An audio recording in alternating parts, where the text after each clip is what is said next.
Service ഫെലോഷിപ്പിൻ്റെ വകയായിട്ട് Shirley anti ഒരു സംസാരിക്കുന്നതാണ്.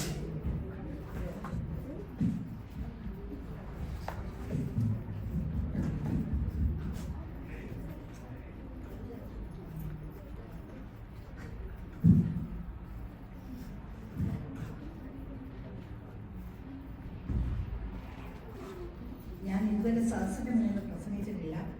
പക്ഷേ എൻ്റെ അച്ഛന് വേണ്ടി ഒരു വാക്ക് പറയാൻ പറഞ്ഞപ്പോൾ ഞാൻ എഴുതി വെച്ച് സംസാരിക്കുകയാണ്. ഞാൻ അദ്ദേഹത്തിന് പറഞ്ഞത് എഴുതി വന്നു പറയുന്നതാണ്. ത്രിയേക ദൈവത്തിന് സ്തുതി. അഭിമന്യ തിരുമേനി, എൽദോ മാത്യൂത്തോസ്, ബഹുമാനപ്പെട്ട ഇടവകാരിമാരായ ബോബി അച്ഛൻ, ജോസഫ് അച്ഛൻ, ഇടവ മാനേജിംഗ് കമ്മിറ്റി അംഗങ്ങൾ, ഒപ്പം എല്ലാ സഭമക്കൾക്കും ദൈവത്തിരുനാമത്തിൽ വന്ദനം. മലാക്കി 2:7 പറയുന്നു, എന്നാൽ പുരോഹിതൻ കർത്താവിന്റെ ദൂതനാകിയാൽ അവന്റെ അധരങ്ങൾ പരിജ്ഞാനം പൊടിക്കുന്നു. കഴിഞ്ഞ 42 വർഷക്കാലമായി നമ്മുടെ സഭയിൽ സുത്യർഹമായ സേവനം അനുഷ്ഠിക്കുന്ന ബഹുമാനപ്പെട്ട ബോബി അച്ഛന്റെ പൗരോഹിത്യ ജീവിതത്തെ അനുമോദിക്കുകയും നന്ദി പറയുകയും ചെയ്യുന്നതിനാണല്ലോ നാം എല്ലാവരും ഇവിടെ കൂടിയിരിക്കുന്നത്. ഈ 42 വർഷത്തിൽ 38 വർഷവും അച്ഛൻ അല്ലാണ്ടയിലെ നമ്മുടെ പള്ളികളിലായിരുന്നു സേവനം അനുഷ്ഠിച്ചതെന്ന് ഞാൻ പ്രത്യേകം അനുസ്മരിക്കുന്നു.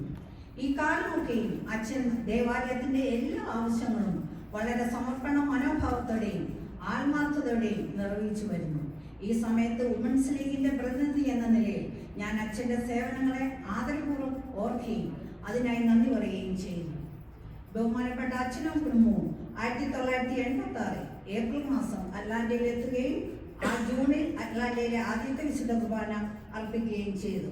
അന്ന് നമുക്ക് സ്വന്തമായി ഒരു ദേവാലയം ഉണ്ടായിരുന്നില്ല. ആ സമയത്ത് അച്ഛനും ഫാമിലിയും ഓരോരോ ഭവനങ്ങളിലായി മുടങ്ങാതെ കുർബാന നടത്തി വന്നു.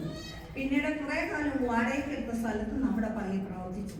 കുറെ വർഷങ്ങൾക്ക് ശേഷം 2005 ബോബി അച്ഛന്റെ അക്ഷീണമായ പരിശ്രമവും പ്രാർത്ഥനയും കൊണ്ട് സ്റ്റോൺ മൗണ്ടിൽ ഒരു ദേവാലയം ദൈവകൃപയാൽ സ്വന്തമാക്കാൻ നമുക്ക് സാധിച്ചു. കാലങ്ങൾ കഴിഞ്ഞപ്പോൾ 2017 അറ്റ്ലാന്റയിലെ 3 ദേവാലയങ്ങളും ഒരുമിച്ച് ചേരുകയും ഈ നിലവിലുള്ള അതിമനോഹരമായ ദേവാലയം ദൈവകൃപയാൽ വാങ്ങുകയും ചെയ്തു. അച്ഛന്റെ എല്ലാ പ്രവർത്തന വിജയങ്ങൾക്കും പിന്നിലുള്ള പ്രിയപ്പെട്ട രമണിയമ്മയുടെ നിസ്വാർത്ഥമായ പങ്കാളിത്തവും പിന്തുണയും എടുത്തു പറയേണ്ടതാണ്. ഞാനും കുടുംബവും 1990 മുതൽ അച്ഛന്റെ പള്ളിയിലെ അംഗങ്ങളാണ്. ഞാൻ ഉൾപ്പെടുന്ന മാണി ഫാമിലി അച്ഛന്റെ കുടുംബവുമായി വർഷങ്ങളായി അനിഷേധ്യവും ആത്മാർത്ഥമായ സ്നേഹബന്ധം പുലർത്തിപ്പോരുന്നു. ബഹുമാനപ്പെട്ട അച്ഛന് എല്ലാവിധ ആരോഗ്യ സൗഖ്യങ്ങളും നേർന്നുകൊണ്ട് ഒരിക്കൽ കൂടി നന്ദി പറഞ്ഞുകൊണ്ട് എൻ്റെ കർത്തവ്യത്തിൽ നിന്ന് വിരമിക്കുന്നു. ദൈവം നമ്മളെല്ലാവരെയും അനുഗ്രഹിക്കട്ടെ.